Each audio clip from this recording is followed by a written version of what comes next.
Ularninki balalarga bilib bilmay qilib qo'ygan eng cho'ng ziyonkashligi ularga bergan hijolat tarbiyasida bo'lishi mumkin.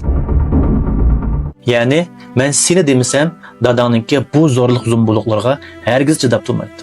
Agar sen bo'lmagan bo'lsam, men onangning bu beshimligiga chidaydigan o'g'il bola emasdim.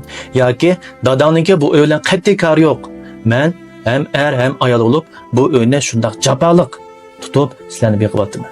Yoki onangninki bu o'ylan kari olmagan, men bütün barliqimni sizlarga beqishlab, sizlarninki yaxshi o'qishinglar uchun, baxtli bo'lishinglar uchun qurbonlik beryapman. Bu xil hijolat tarbiyasi, ya'ni kuy jo'shi javi. Qalbi taq tutmagan narsida bolalarning qalbida intayin kuchli bo'lgan gunohkorlik tuyg'usini qo'zg'ab qo'ydi. Gunohkorlik tuyg'usi barliq psixikalik jarohatlarning ichidagi eng ig'ir, saqaytish eng tez bo'lgan maraz bir jarohat. Bu xil jarohatli kuchli bolalarning hayotida faqat ikki xillikim taqdir ssenariyasi bo'ldi. Birinchisi, bu bolalar men qattiq gunohkor, men baxtli bo'lishga, yaxshi turmush kechirishga, muvaffaqiyat qozonishga arzimaydigan bir odam deb yüzünü cazalab, yüzünü azablab yaşaydı. Hem de bu yüzünü günahkarlık tuygusunu yengilletiş için etrafıga bütün yardımga muhtaç adamlarni yığıp aldı. Bu yüzünü kurban kılıp hamma adamlarninki murat maqsadiga yetiş için yaşaydigan bo'lib qoladi. Lekin bir adamga yordam bermagandan keyin bu yana günahkarlık tuygusunun ichiga texmi cho'nqur petib ketadi. Ikkinchi xil taqdir ssenariysi bo'lsa, bu yüzünü günahkarligini yoshirish uchun boshqalarga hujum qiladigan bo'ladi. Bu boshqa kishilarni gunohkor qilish orqali men yolg'iz gunohkor emas, mendan boshqa kishilarmi mendan bekroq gunohkor ekan deb mushundaq hissiyot bilan o'ziga tasalli beradigan bo'lib qoladi. Bo'libmi o'zining eng yaqin odamlarga axloq, vijdondan foydalanib hujum qiladigan bo'lib qoladi. Chunki bu o'zidanmi gunohkor bir odamlarning borlig'ini his qilib, ondan o'zining vijdonini sal aram topadi.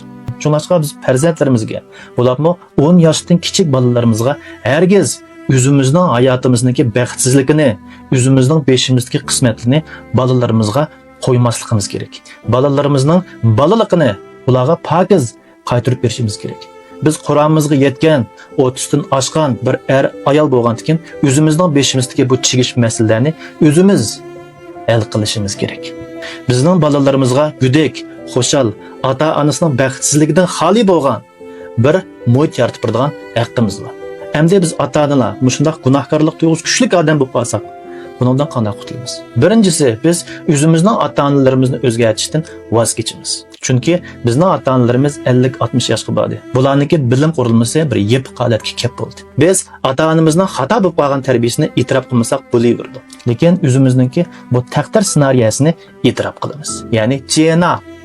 Ikkinchidan biz o'zimizning ota-onalarimiz bilan hamda bizning bolalarimiz bilan cho'qim hayatımızın chegarasini aniq sizib olishimiz kerak.